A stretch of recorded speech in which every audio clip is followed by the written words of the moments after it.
மருத்துவமனையில் அனுமதிக்கப்பட்டுள்ளவர்களை சந்தித்த பாஜக மூத்த தலைவர் தமிழிசை சவுந்தரராஜன் முதலமைச்சரும் துணை முதலமைச்சரும் ஏன் வந்து பார்க்கவில்லை என்று கேள்வி எழுப்பினார்.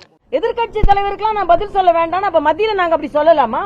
அப்படியே எங்களை குறை சொல்றீங்க, நாங்களும் அதே மாதிரி எதிர்கட்சி தலைவருக்கெல்லாம் நாங்க பதில் சொல்ல தேவையில்லை அப்படி சொல்லிட்டு நடந்து போய்கொண்டே இருக்கலாமா? அரசாங்கம் என்றால் எதிர்கட்சியை தான் சொன்னா அதுக்கு விளக்கம் சொல்லணும். ஆக இந்த ஒரு இருமாப்பு தான் வேண்டான்னு நான் சொல்றேன். அதனால மக்களோடு மக்களா நான் கேட்கிறேன், சரி இவ்வளவு நடந்தது இல்ல, முதலமைச்சருங்க துணை முதலமைச்சருங்க அமைச்சர்கள் முதலமைச்சர் அமைச்சர்களை பேச வேணாம்னு சொன்னா நல்லா இருக்கும்னு நான் நினைக்கிறேன்.